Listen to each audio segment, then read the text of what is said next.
Good evening all of you.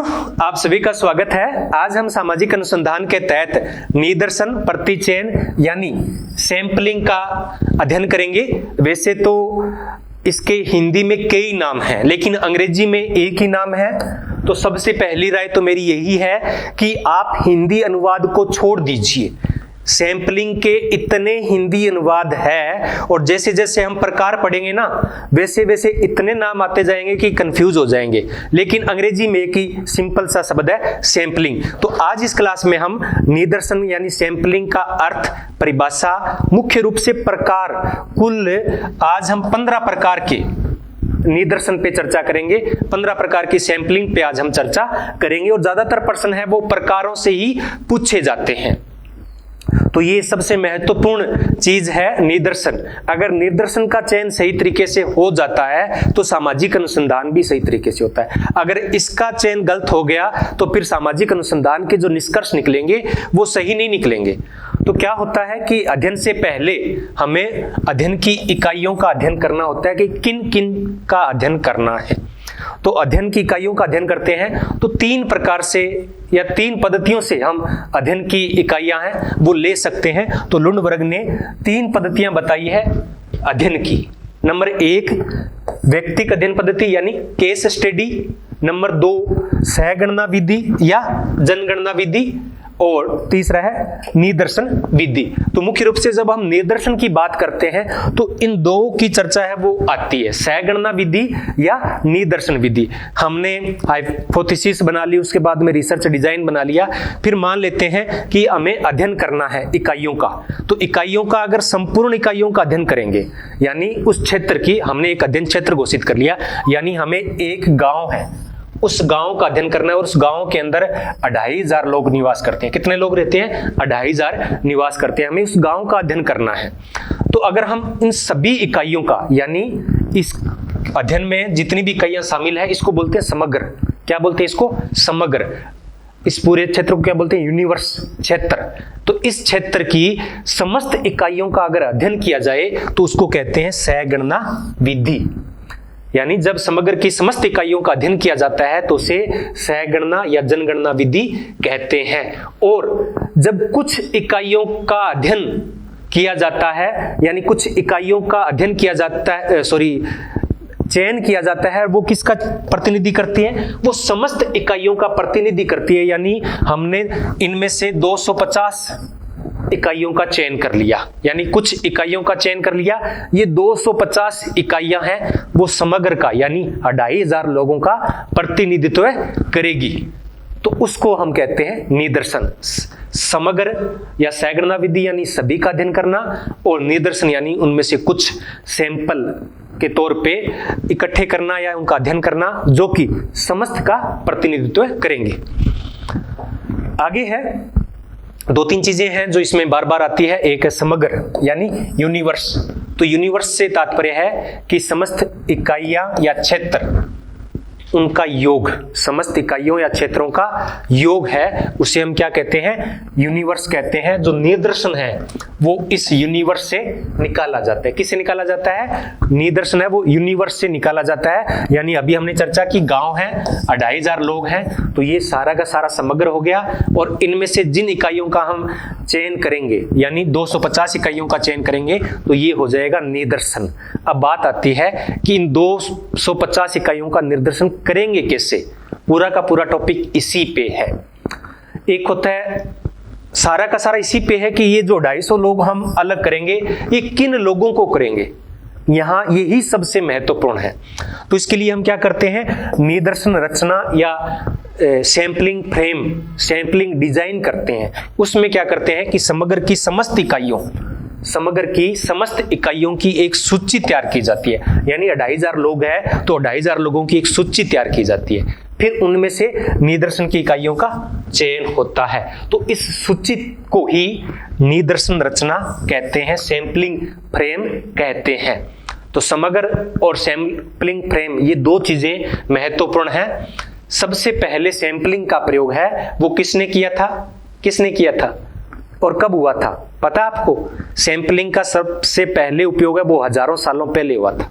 कब हुआ था? हजारों सालों पहले हुआ था। और हम रोज सैंपलिंग का प्रयोग करते हैं। जैसे कि महिलाएं जब सब्जी बनाती है, जैसे कि आलू के टुकड़े लेते हैं तो वो एक टुकड़ा उठा के देखती है कि ये पक गया है या नहीं पक गया है, और उसके हिसाब से, उस एक के हिसाब से सभी जो आलू के टुकड़े हैं उनका अनुमान वो लगा सकती है कि यहाँ सब कुछ पक गया है। लेकिन एक शर्त होगी, क्या?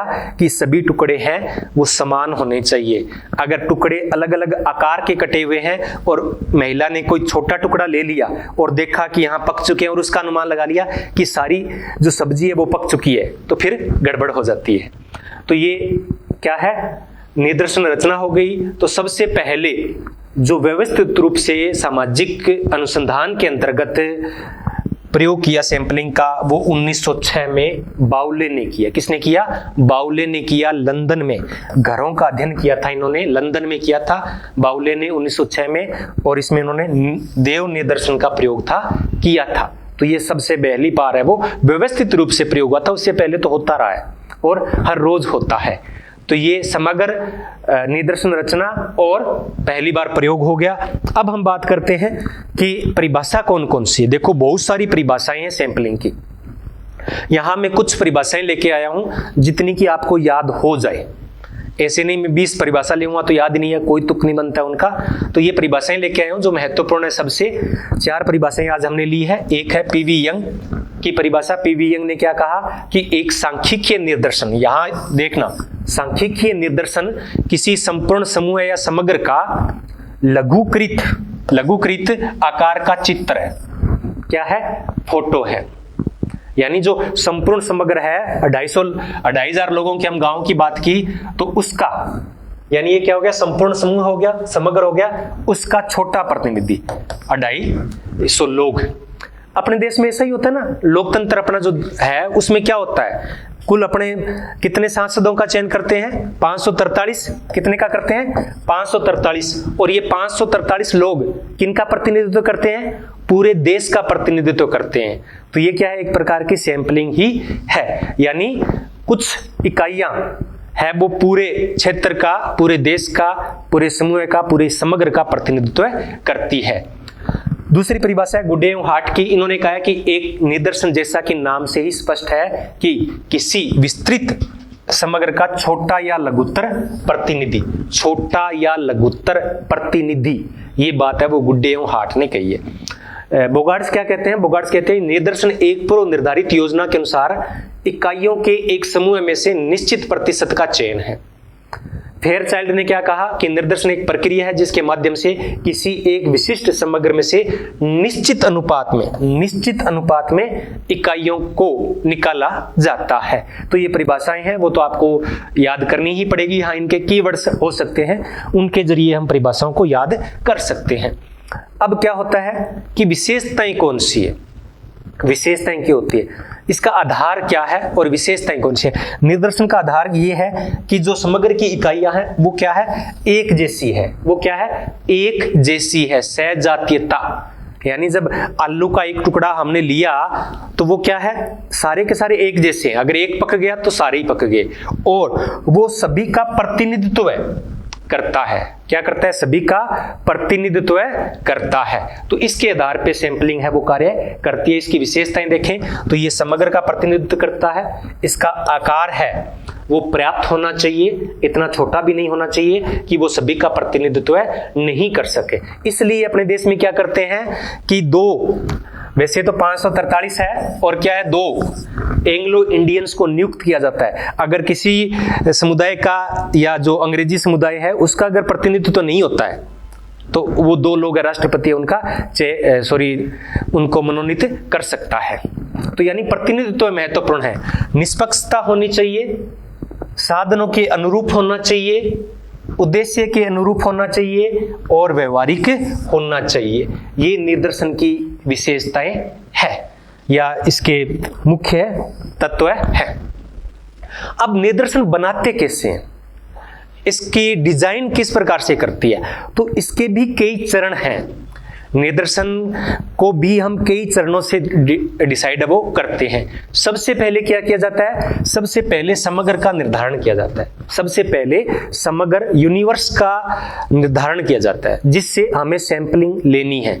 तो हमने एक गांव का अध्ययन कर लिया, फिर निर्दर्शन की इकाई का निर्धारण करना है। निर्दर्शन की इकाई का निर्धारण भी हमें किसका करना है? गांव में व्यक्ति का अध्ययन करना है, किसी जाति का अध्ययन करना है, किसी एक क्षेत्र का अध्ययन करना है, एक परिवार का अध्ययन करना है। भी अध्ययन करना क्या है, किसका करना है, उसका निर्धारण किया जाता है। फिर है स्रोत सूची, यानी समग्र की जितनी इकाइयां हैं उनकी एक सूची तैयार की जाती है, जिसे क्या कहते हैं? अभी मैंने बताया था ना, क्या कहते हैं उसे? सैंपलिंग डिजाइन या सैंपलिंग फ्रेम इसका करते हैं। यानी 2500 लोग हो गए और हमें लोगों का अध्ययन करना है, फिर हम उसकी सूची तैयार कर लेंगे। फिर उसके आकार का निर्धारण करना कि हमें सैंपल के तौर पे कितने इकाइयां रखनी है। 250 में से 250 रख सकते हैं, 500 रख सकते हैं, 750 रख सकते हैं, कितना भी 10, 20, 30, 15, 20 कितना प्रतिशत भी उसका हमें निर्धारण करना है। और फिर निर्दर्शन पद्धति का निर्धारण करना है कि किस तरीके से हम इन इकाइयों का चयन करेंगे। तो इन 5 चरणों से होकर सैंपलिंग की प्रक्रिया पूर्ण होती है और इसमें सबसे महत्वपूर्ण है वो ये पद्धति है। सब कुछ हमने कर लिया लेकिन ये पद्धति अगर नहीं की तो फिर काम है वो गड़बड़ हो जाएगा।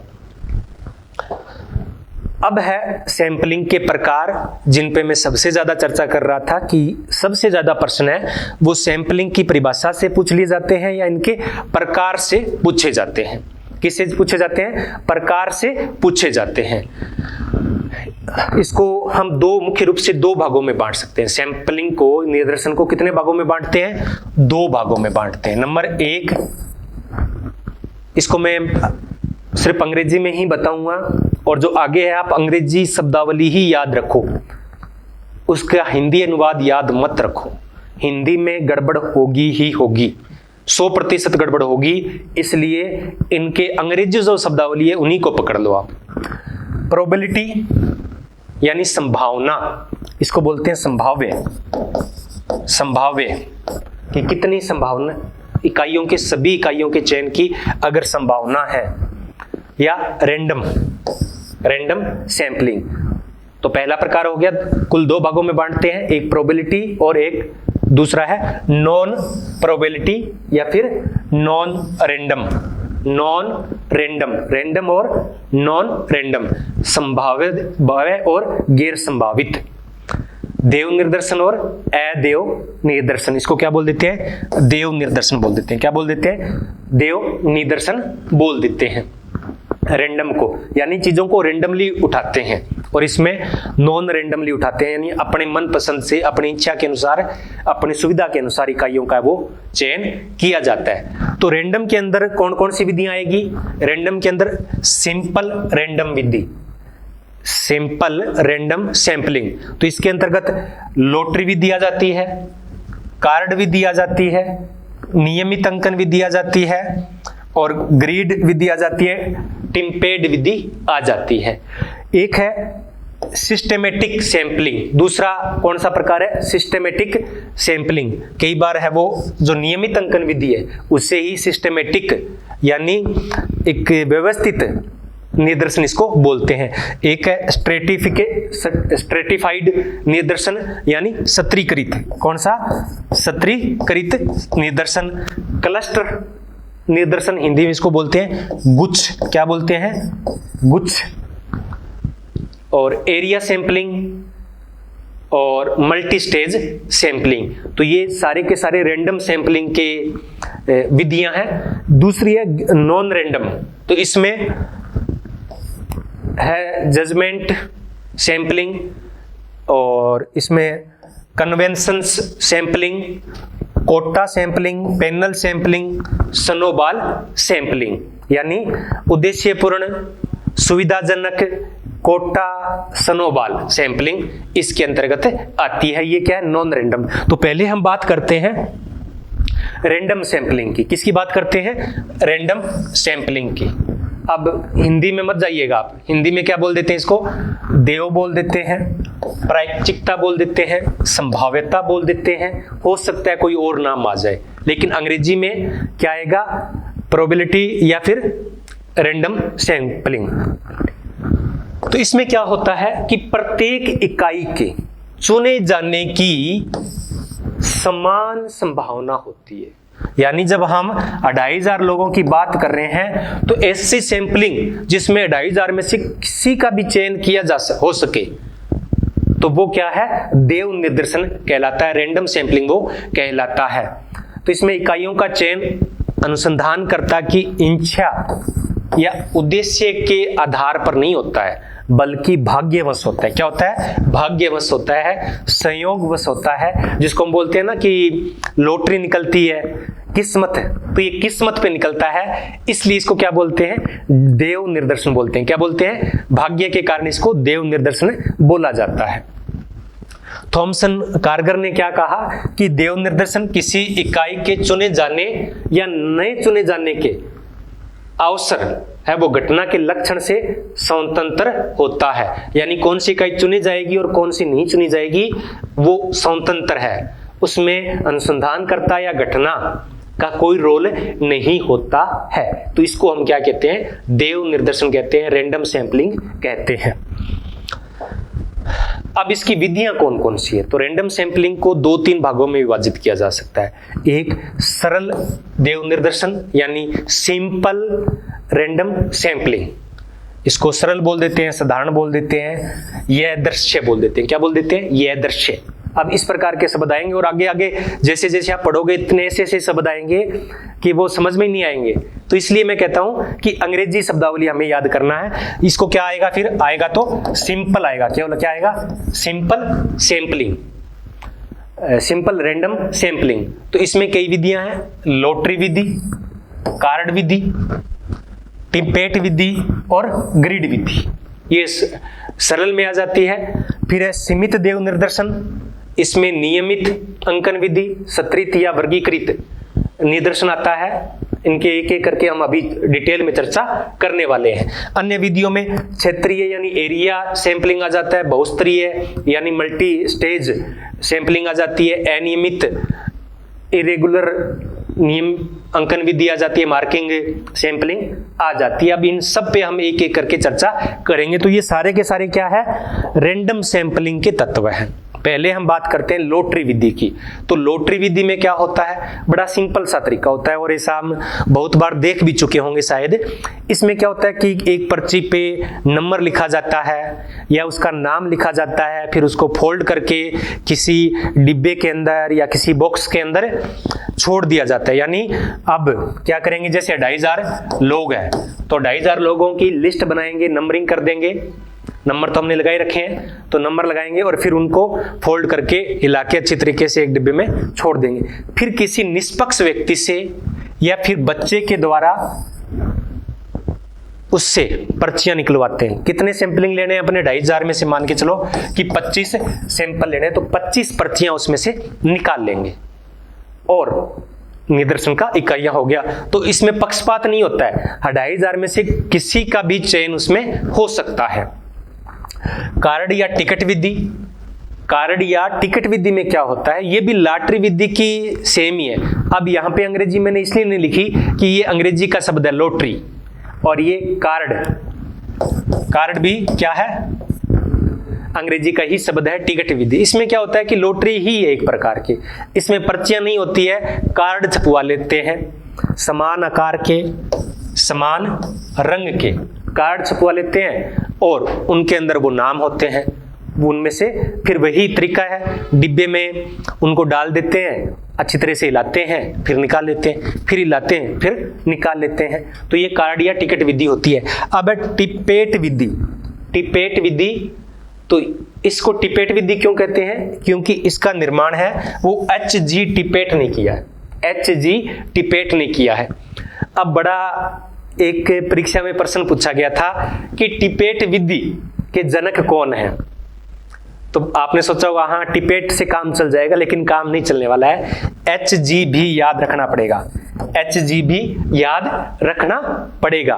तो उसमें पूछ लिया RG टिपेट, और फिर पूछ लिया KG टिपेट, फिर पूछ लिया कि VG टिपेट, और चौथा ऑप्शन था HG टिपेट। अब टिपेट याद किया, वहां पे जाके सारा का सारा काम खराब हो गया। तो HG शब्द आपको याद रखना पड़ेगा। फुल फॉर्म सॉरी मैंने पढ़ी नहीं, इसकी फुल फॉर्म भी है वो पूछी जा सकती है, इसके डिस्क्रिप्शन में कोशिश करूंगा डाल दूं मैं। आगे है तो ये क्या किया इन्होंने, 4 अंकों की 10,400 संख्याओं की एक सूची तैयार की है। ये प्रश्न पूछा जा चुका है कि कितनी अधिकतम कितनी संख्या हो सकती है, तो 10,400 संख्या हो सकती है। इनकी एक सूची बनाई है। क्या बनाई है? एक सूची बनाई है, और ये एक निश्चित क्रम में नहीं होते हैं, ये इनका कोई नंबर नहीं होता है, कुछ भी हो सकता है, 2, 3, 7, 8 इस प्रकार के कुल 10,400 शब्द होते हैं, जो कि कैसे भी ऐसे नहीं होते हैं। तो इनको क्या करते हैं, फिर कई पृष्ठों पे लिख लेते हैं, और समग्र की जितनी इकाइयां हैं उनको क्रमवार लिख लिया जाता है। क्रमवार उनको लिख लिया, 2,500 है तो 2,500 है, वो सेट कर दिए, उनको क्रमवार लिख लिया। फिर क्या किया जाता है कि कोई एक पेज उठाया जाता है। क्या किया जाता है? कोई एक पेज उठाया, जैसे यानी वो शब्द है वो 100 पेज पे आए, तो किसी ने 41 नंबर पेज उठा लिया। अब 41 नंबर पेज में से वो सारी की सारी इकाइयां उन्होंने चूज कर ली। अब इसमें अगर 100 लेने हैं तो 100 हो जाएंगे, 25 है तो फिर क्या करेंगे, जैसे कि एक रो उठा ली या फिर ऊपर से उठा लिए, और जिन जिन का वो नंबरिंग है उनका चयन है वो मान लिया जाएगा। तो ये टिपेट विधि है, कोई ज्यादा मुश्किल नहीं है, लेकिन आजकल सर्वाधिक प्रयोग है वो रैंडम सैंपलिंग में इसी का किया जाता है। आ गया होगा अच्छी तरीके से समझ में कि उनको बिना किसी निश्चित क्रम के लिखा जाता है। 10, 20, 50 पेज पे लिख लिया, जितना लिखना कोई जरूरी नहीं है कि 10,400 ही लिखें, वो तो अधिकतम की बात है, और लेकिन पर्याप्त संख्या में लिखते हैं जितनी समग्र की इकाइयां हैं, और फिर उनको नंबरिंग दे दी जाती है। उनको तो निश्चित क्रम में लिखते हैं, लेकिन वो क्या है, अनिश्चित क्रम में। फिर कोई एक पृष्ठ उठाया जाता है, उस पृष्ठ में जिसका नंबर आ रहा है उसको सैंपल के तौर पे ले लेंगे। अब क्या है, ग्रिड विधि या छलनी विधि। ग्रिड विधि या छलनी विधि, इसमें क्या होता है कि जो भौगोलिक क्षेत्र होते हैं, भौगोलिक क्षेत्र के अंदर ग्रिड विधि, अब इसका अंग्रेजी में क्या ही है, ग्रिड ही है। क्या है? ग्रिड मेथड या छलनी इसको क्यों कहते हैं वो भी हम देखेंगे। तो भौगोलिक क्षेत्र के अंदर किसी गांव का, किसी नगर का अध्ययन करना है तो उसमें क्या किया जाता है कि उसका नक्शा बना लिया जाता है। क्या बना लिया जाता है? उसका नक्शा बना लिया, मतलब ये एक गांव का नक्शा हो गया। अब इसमें क्या होता है कि ये जो ग्रिड प्लेट होती है, ये ग्रिड प्लेट होती है, इसमें क्या होता है कि ये प्लेट हो गई, इसको कई वर्गाकार क्षेत्रों में बांटा जाता है।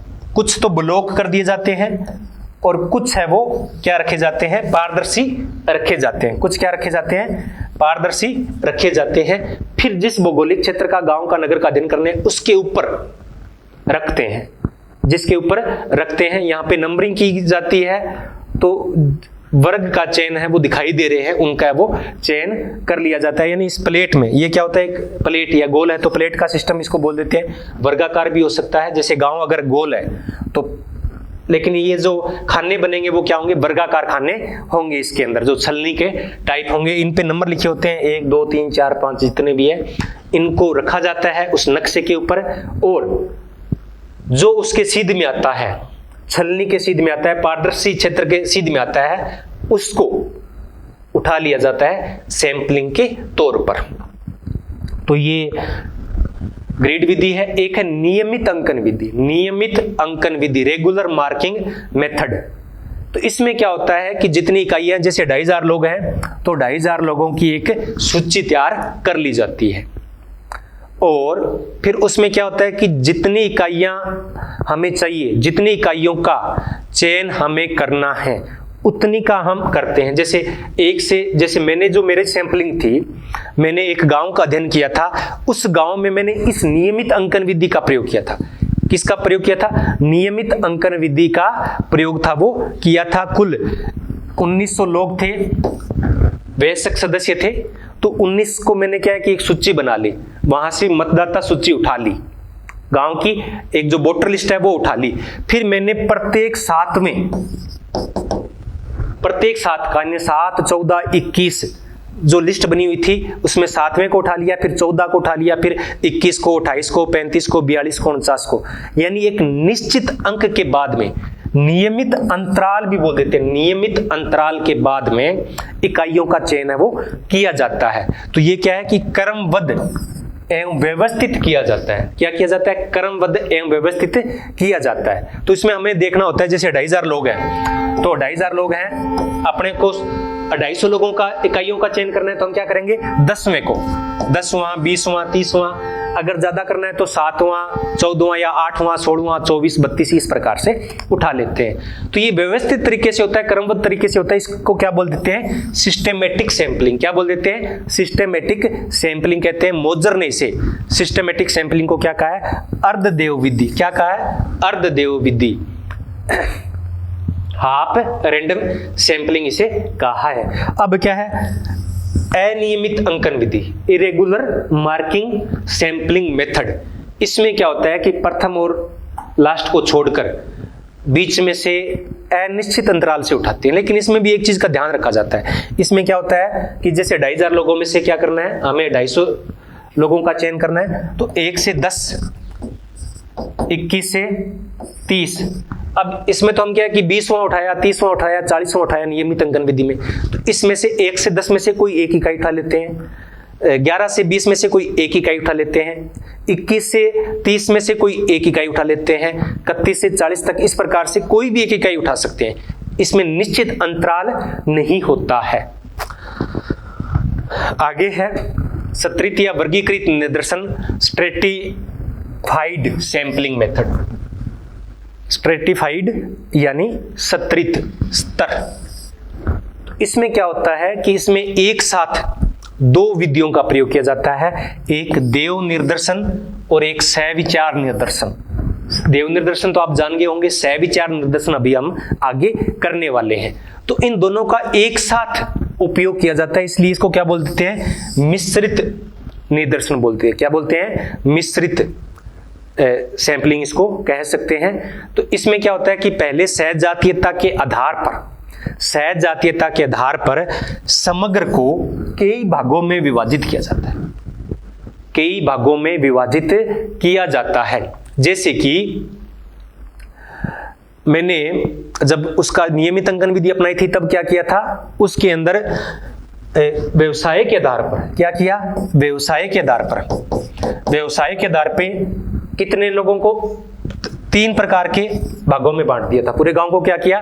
व्यवसाय के आधार पर 3 भागों में विभाजित कर दिया। एक खेती करने वाले, एक नौकरी पेशा और एक अन्य कार्य करने वाले। तो इसमें क्या होता है कि समग्र को कई भागों में सहजातीयता के आधार पर बांट सकते हैं। इसी प्रकार से जैसे कि टेलीविजन का प्रभाव जानना है अपने को, टेलीविजन का प्रभाव लोग एक गांव पे जानना है, तो हम क्या करेंगे? उसको आयु के आधार पे बांट लेंगे। 1 से 15 वर्ष का आयु को एक वर्ग बना दिया, उनका एक भाग बना दिया। 15 से 35 वालों का एक भाग बना दिया, 35 से 60 वालों का एक बना दिया। तो उसके बाद में क्या करते हैं? एक भागों में बांटने के बाद प्रत्येक भाग से देव निर्दर्शन के आधार पे यानी रैंडम सैंपलिंग के आधार पे इकाइयों का वो चयन किया जाता है। यानी मैंने व्यवसाय के आधार पे 3 भागों में विभाजित किया गांव को। तो मान लो कि मेरे पास 250 सैंपल थे, 250 में 75 थे वो नौकरी करते थे और कुछ 125 थे वो खेती करते थे, 50 है वो अन्य काम करते थे। तो इस प्रकार से मैंने उनमें से जो इकाइयां हैं उनका चयन किया। अब इसमें भी 2 उपभाग है, इसके भी 2 उपभाग है। एक है समान अनुपातिक, यानी अब इसमें से क्या है कि इतने लोग हैं उनको समान अनुपात में, ये कितना है? 75 है। तो इसमें से हमने कितनी इकाइयों का चयन कर लिया? 7 इकाइयों का चयन कर लिया। ये 125 है तो 12 इकाइयों का चयन कर लिया। ये 50 है तो इसमें 5 लोगों का चयन कर लिया। यानी हमने अनुपात का ध्यान रखा है। अनुपात का ध्यान रखा है। 125 क्यों आया? क्योंकि गांव में मोस्टली लोग थे वो खेती करते थे, इसलिए 125 इकाइयां हैं वो ज्यादा आई। क्यों? क्योंकि मैंने उनको समान अनुपात में उठाया है। दूसरा होता है असमानुपात। अब इसमें इसका ध्यान नहीं रखा जाता है कि कौन सी इकाइयां किस अनुपात में। अब मान लेता हूं कि मैं यहां से भी 10 उठा लूं, यहां से भी 10 उठा लूं और यहां से भी 10 उठा लूं, तो इनका अनुपात समग्र का अलग अलग है, लेकिन मैंने सभी से समान इकाइयां उठा ली। तो ये क्या है? यहां तो 50 यानी 20% इकाइयां ले ली मैंने इनमें से, और इनमें से मैंने कितनी ली है? इनमें से मैंने 7% इकाइयां ली है। तो ये क्या आता है? असमानुपाती स्तरीय निदर्शन होता है। अब है बहुत स्तरीय निदर्शन, मल्टी स्टेज सैंपलिंग। ये जब बहुत बड़े क्षेत्र का अध्ययन करना होता है या उस बड़े क्षेत्र से निदर्शन की इकाइयों का चयन करना होता है तब किया जाता है। एग्जाम्पल के तौर पे जैसे कोई बड़े नगर का चयन करना है, हमें दिल्ली का चयन करना है, उनका अध्ययन करना है, तो पहले उसको कई वार्डों में या कई भागों में विभाजित किया जाता है। तो पहला स्तर क्या आ गया कि उसको कई भागों में विभाजित कर लिया, फिर उसको भी कई उपभागों में विभाजित करना, फिर भी उसको कई उपभागों में विभाजित करना। जैसे कि दिल्ली के अंदर अलग अलग नगर हैं, चांदनी चौक है या उसके अंदर कोई मुखर्जी नगर है, अलग अलग है। तो हमने इनको क्या कर दिया? हमने जो उपनगर हैं उनको बांट लिया, फिर उनको भी कई उपनगरों में बांट दिया है, फिर उनमें से कुछ परिवारों का चयन करते हैं, फिर उन परिवारों में से एक व्यक्ति का चयन करते हैं। तो इसके कितने स्तर हो गए? 4 स्तर हो गए। पहले कई भागों में बांटा, फिर भागों को उपभागों में बांटा, फिर उनमें से कई परिवारों का चयन किया, और चौथे नंबर पे हमने उन परिवारों में से एक एक व्यक्ति का चयन किया। तो मैं थोड़ा डीपली आज नहीं जाने वाला हूं इन पे, निदर्शन पे, और जो सैंपलिंग निदर्शन त्रुटि है उन पे एक अलग से क्लास और होगी, तब जाकर ये चीजें सारी की सारी वो क्लियर होगी। लेकिन आज मैं बहुत ज्यादा डिटेल में नहीं जाऊंगा, क्योंकि मेरा मानना है कि एक जो क्लास होती है वो 40 से 45 मिनट की होती है, वही अच्छी होती है। उसके बाद में बड़ी क्लास है वो फिर अच्छी नहीं रहती है। और पढ़ने की थियरी भी अपनी ऐसी होनी चाहिए कि 40-45 मिनट पढ़े, फिर 1 घंटे में 15-20 मिनट रेस्ट किया, 40-45 मिनट स्टडी और 15-20 मिनट रेस्ट। तो इससे बड़ी क्लास है तो फिर वो अच्छी नहीं रहती। इसके लिए हम अलग से एक है वो पूरी डिटेल में, जिसमें ये सैंपलिंग के सारे प्रकार और जो सैंपलिंग त्रुटि होती है उसके बारे में चर्चा करेंगे। क्योंकि आजकल जो प्रश्न है वो बहुत खोद कर निकालने लग गए। पहले तो क्या है कि सिंपल तरीके से दिया जाता था, लेकिन अब बड़ा आगे गहराई में जाते जा रहे हैं, तो हमें भी उसी गहराई में जाना पड़ेगा। जैसे कोयले की खान है ना, तो पहले क्या होता है जब खनन करते हैं, जब मैंने जून 2012 का एग्जाम दिया था, तब पहली बार जो नेट का एग्जाम था वो क्या हुआ था? पहले तो सब्जेक्टिव होता था, जून 2012 वाला जो एग्जाम था वो पहली बार ऑब्जेक्टिव हुआ था।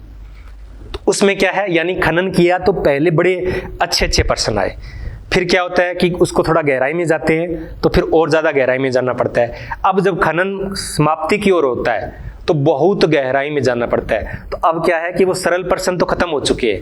अब जो यूजीसी नेट के जो पेपर बनाए जाते हैं या कोई और एग्जाम के पेपर बनाए जाते हैं वो बहुत गहराई में जाना है। अगर हम ऊपर ही देखते रहे तो कुछ हासिल होने वाला नहीं है, हमें भी उसी गहराई में जाना पड़ेगा। काफी मुश्किल होता है। अब जब मैंने 3-4 साल हो गए अब पढ़ाई दोबारा स्टार्ट की है, तो वो उस लेवल पे पहुंचने में अभी बहुत मेहनत करनी पड़ रही है। क्योंकि हम पढ़ रहे थे तो हमने खदान को छोड़ दिया था, लेकिन लोगों ने उस खदान को और खोद लिया। हम तो यहाँ रह गए, अब वो यहाँ पे आ गए, तो हमें भी नीचे जाना पड़ेगा। मैं कोशिश कर रहा हूँ, आपको भी पूरी कोशिश करनी पड़ेगी। एक होता है पुनरावर्ती निर्देशन, रिपीट सैंपलिंग। इसमें क्या होता है कि सैंपलिंग हमने ले ली, लेकिन क्या होगा कि जो हमारा उद्देश्य है, जो अध्ययन का उद्देश्य है, जो परिणाम प्राप्त होने चाहिए थे वो हुए नहीं। यानी सैंपलिंग का आकार छोटा रह गया, या सैंपलिंग है वो सही नहीं हुई है, यानी सैंपलिंग में कुछ त्रुटि रह गई है। तो फिर क्या होता है कि सैंपलिंग है वो एक से अधिक बार है वो उसको लिया जा सकता है। तो इसे पुनरावर्ती या बहु निदर्शन, मल्टी सैंपलिंग भी इसको कहते हैं। अब है गुच्छ या क्षेत्रीय निदर्शन, एरिया या क्लस्टर सैंपलिंग। क्लस्टर सैंपलिंग, तो मोजर के अनुसार जब इकाइयों के संपूर्ण समूह को, जो संपूर्ण समूह है उसको ही निर्देशन के लिए चुन लिया जाता है, उसको ही निर्देशन के लिए चुन लिया जाता है। मैंने अभी चर्चा की दिल्ली है, दिल्ली को हमने बस 10 बड़े बड़े भागों में विभाजित कर दिया, 10 बड़े बड़े भागों में विभाजित कर दिया। अब इन 10 में से हमने 10 समूह बना दिए, तो जब इकाइयों के संपूर्ण समूह को, यानी हमने कोई एक समूह है, वो एक क्षेत्र है, वो पूरा का पूरा उठा लिया, इसके अंदर जितनी भी इकाइयां आती है उन सब का हमने चयन कर लिया, तो हमने चुन लिया। तो इसको क्या बोलते हैं? इसको बोलते हैं गुच्छ या एरिया सैंपलिंग। तो ये संभाग निर्देशन कहलाती है मोजर के अनुसार। तो इसमें समग्र को कई क्षेत्रों में विभाजित किया जाता है, फिर एक इकाई या एक समूह की समस्त इकाइयों का वो अध्ययन है वो कर लिया जाता है। मुख्य रूप से जो अपराधी क्षेत्र होते हैं, अपराधी क्षेत्र होते हैं या जनसंख्या अध्ययन के लिए इनका है वो प्रयोग किया जाता है। जैसे कि प्रत्येक शहर के अंदर कोई सलीम बस्ती होती है या कोई अपराधी क्षेत्र होता है, तो उस एक का ही चयन किया जाता है, तो उसके समस्त इकाइयों का चयन है वो कर लिया जाता है। आगे है असंभावित या अप्रायिकता निर्देशन, non probability sampling. Non probability sampling, तो इसमें क्या होता है कि अनुसंधानकर्ता की इच्छा के अनुसार निर्देशन का चयन किया जाता है। वो किसी का भी चयन कर सकता है, किसी को भी छोड़ सकता है। इसमें ऐसा नहीं है कि सभी के चुने जाने के समान अवसर होते हैं। तो इसके भी कई प्रकार हैं। एक है उद्देश्यपूर्ण या सविचार, उद्देश्यपूर्ण या सविचार सैंपलिंग। इसमें क्या होता है कि उद्देश्य के अनुरूप इकाइयों का है वो चयन कर लिया जाता है, जो जो उद्देश्य है उनको हिसाब से, अपने हिसाब से। अब है सुविधापूर्ण चयन, सुविधापूर्ण निर्देशन। इसमें क्या होता है कि अपनी सुविधा के अनुसार जो अच्छा लगा उसका चयन कर लिया। इसमें तो उद्देश्य का फिर भी ध्यान रखा जाता है। उद्देश्यपूर्ण में तो अपने उद्देश्य, जो अध्ययन के उद्देश्य उनका ध्यान रखा जाता है। थोड़ी बहुत इसमें कुछ ना कुछ गुंजाइश ऐसी है कि अच्छा तरीका होगा, लेकिन सुविधापूर्ण में तो सब मामला गड़बड़ हो जाता है। इसमें इसको क्या बोलते हैं? अवसरवादी, अनियमित, आकस्मिक और लापरवाही पूर्ण निर्देशन भी इसको कहते हैं। जैसे इलेक्शन होते हैं, इलेक्शन होने के बाद तुरंत जो मिलता है, जो व्यक्ति मिल गया आकस्मिक रूप से, जो आपके आगे आया, आपको किसी गांव का अध्ययन करना है, आप गांव से गुजरे और आपने मान लो कि गांव के 50 लोगों का अध्ययन करना है, 50 लोगों को किसी चीज के लिए अध्ययन करना है, तो गांव में घुसेंगे, एक व्यक्ति मिला, उसको चयन कर लिया, दूसरा मिला, दूसरे का कर लिया, तीसरा किया, तीसरे का कर लिया। तो इस प्रकार से, और इसमें कई बड़ी गड़बड़ भी हो जाती है। कुछ सर्वे इस प्रकार से आते हैं, जैसे कि मान लेते हैं कि एक बीजेपी और एक कांग्रेस की ग्रुप बने हुए हैं सोशल मीडिया पे। क्या बने हुए हैं? सोशल मीडिया पे ग्रुप बने हुए हैं। अगर हमने इस पे कह दिया, सर्वे किया इस ग्रुप के लोगों का, कोई आके इसके ग्रुप के लोगों का अध्ययन करेगा कि हाँ बताइए कि आप वर्तमान सरकार से, मोदी जी की सरकार से कितने खुश हैं, तो क्या है 95% लोग कहेंगे कि हाँ जी, इतना काम तो कभी हुआ ही नहीं है, सब कुछ ओके है। और अगर वो पूरे वर्ल्ड में छाप दे कि यहाँ भारत के 95% लोग कहते हैं कि मोदी जी का काम बिल्कुल टनाटन है, कोई गड़बड़ नहीं है, तो ये इस प्रकार की सैंपलिंग होती है। या कोई कांग्रेस का ग्रुप है, वो कहेगा कि वर्तमान सरकार कैसा कार्य कर रही है, तो उसमें 95% लोग क्या कहेंगे कि नहीं, बिल्कुल ही खराब है, घटिया है, कुछ भी काम नहीं हुआ है, देश तो गर्त में चला गया है। और इस पे कह देंगे तो कि भारत की 95% आबादी का मानना है कि भारत है वो गर्त में जा रहा है। तो इस प्रकार की सैंपलिंग है वो लापरवाही, आकस्मिक, अनियमित, अवसरवादी होती है। आगे है स्वचयनित निर्वाचित निर्देशन, यानी स्वयं प्रश्नावली या अन्य माध्यम से उसको निर्देशन को आयोजित करना। जो मैं अभी बात कर रहा था ना कि स्वनिर्देशित, यानी हमने क्या किया, जैसे न्यूज़पेपर वाले आप आते रहते हैं या जो समाचार होते हैं उनके नीचे एक सर्वे चलता रहता है कि आप बताइए कि आप इस बात से खुश हैं या नहीं है। क्या जाती है? राय जानी जाती है सोशल मीडिया के माध्यम से। तो इसमें वो चयन नहीं करता है, जो अनुसंधान करता इकाइयों का चयन नहीं करता है, इकाइयां खुद अपना चयन करती है कि हाँ मैं इसको सैंपलिंग को इस गूगल शीट को भरने के लिए राजी हूं, तो इसलिए इसको क्या बोलते हैं, स्वैच्छिक प्रतिदर्शन बोलते हैं, सैंपलिंग बोलते हैं। एक है निर्दिष्टांत अभ्यंश कोटा सैंपलिंग। अब इस प्रकार के हिंदी में शब्द होते हैं, कहां से याद रहेंगे, कोटा सैंपलिंग। कोटा में क्या होता है कि समग्र की इकाइयों को कई भागों में विभाजित किया जाता है और प्रत्येक भाग का कोटा निर्धारित कर दिया जाता है कि इससे 50 इकाइयों का, इससे 100 इकाइयों का, और वो अनुसंधानकर्ता की इच्छा के अनुसार होता है, तो इसको बोलते हैं कोटा सैंपलिंग। तो ये देव निर्दर्शन नहीं आएगा, ये रैंडम सैंपलिंग में नहीं आएगा। एक है सने सने निर्दर्शन। सने सने निर्दर्शन, सनोवाल, जब इकाइयों का अध्ययन करना हो लेकिन उसकी जानकारी नहीं हो, जैसे कि मुझे कुछ ऐसे लोगों का अध्ययन करना है, जैसे कि मैं 2 एग्जांपल दूं कि मुझे जो ड्रग्स का सेवन करते हैं उन लोगों का अध्ययन करना है, या दूसरा मैं ये लेके चलूं कि जो समलैंगिक लोग हैं हमें उनका अध्ययन करना है। अब दोनों ही हमें नहीं मिलेंगे, हमें क्या करना पड़ेगा, हमें एक व्यक्ति मिला जो नशे का सेवन करता है या हीरोइन का सेवन करता है, एक व्यक्ति मिला जो समलैंगिक है, फिर हम क्या करते हैं, इससे पूछते हैं कि तू बता भाई और किन को जानता है। फिर वो क्या करेगा, 2 लोगों के और नाम देगा कि 2 लोगों को मैं जानता हूं, आप उनसे पूछ सकते हैं। फिर हमें इन 2 लोगों का एड्रेस मिल गया, फिर क्या होगा, ये है वो 2 लोगों का एड्रेस देगा या 3 का एड्रेस दे देगा। फिर इस प्रकार से आगे चलते हैं, इसको बोलते हैं सनेबोल सैंपलिंग। तो इसमें क्या होता है, जब अध्ययन की इकाइयों की जानकारी हमें नहीं होती है तब एक दूसरे से पूछकर इकाइयों का चयन किया जाता है, यानी सने सने धीरे धीरे इकाइयों का चयन है वो होता है। अब कुछ प्रश्न हैं जो मुख्य रूप से जो यूजी और पीजी, जो बीए और एमए कर रहे हैं उनके लिए परीक्षा में पूछे जा सकते हैं, वैसे ज्यादा उपयोगी नहीं है जो कंपटीशन की तैयारी कर रहे हैं। समय की बचत, धन की बचत, श्रम की बचत, गहन अध्ययन, परिणामों की परिशुद्धता, तथ्यों की पुनर्परीक्षा, निर्दर्शन की अनिवार्यता, ये इसका महत्व है। ये इसके क्या है, सैंपलिंग के गुण है। क्या है, गुण है, यानी समय की बचत होगी। एक तो 2500 लोगों का चयन अध्ययन करेंगे, एक 250 लोगों का अध्ययन करेंगे। धन की भी बचत होगी, श्रम की भी बचत होगी, अध्ययन है वो अधिक गहन हो जाएगा। अगर हम 2500 लोगों का अध्ययन करेंगे तो ज्यादा अध्ययन नहीं होगा, लेकिन 250 लोगों का अध्ययन करेंगे तो अध्ययन है वो गहन हो जाएगा। परिणामों की परिशुद्धता, यानी परिणामों में कुछ ज्यादा अंतर नहीं आएगा। ये 250 लोग है वो 2500 लोगों का प्रतिनिधित्व करते हैं। तथ्यों की पुनर्परीक्षण भी सैंपलिंग के अंदर हो सकती है, यानी जो हमने डेटा लिए हैं, निष्कर्ष निकला, उसको दोबारा भी हम जांच सकते हैं, उसकी पुनर्परीक्षा हो सकती है।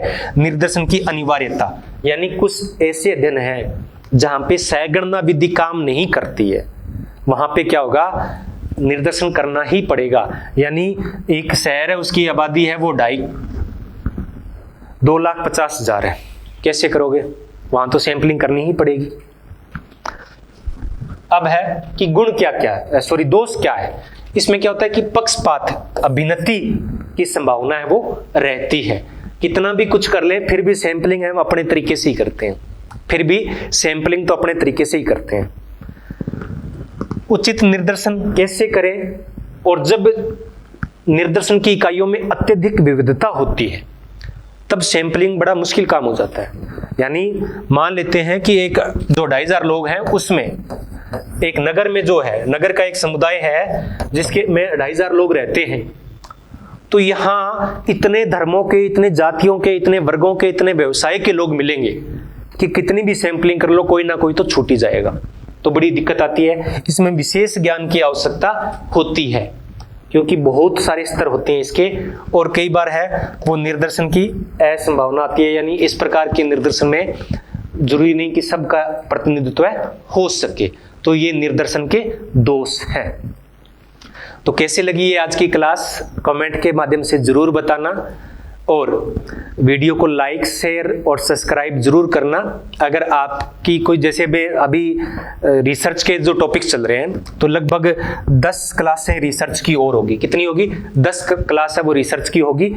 आगे से हम अभी जो निर्देशन की, अध्ययन की पद्धतियां हैं, जो तथ्य संकलन की विधियां हैं, अनुसूची, प्रश्नावली और भी कुछ साक्षात्कार उन पे चर्चा करनी है वो शुरू करेंगे। तो यानी 8-10 क्लासेज इस पे और होगी। उसके बाद में जो इंडियन थिंकर और जो क्लासिकल थिंकर बचे हुए हैं उन पे क्लासेज होगी। फिर हम मॉडर्न थिंकर पे आने वाले हैं।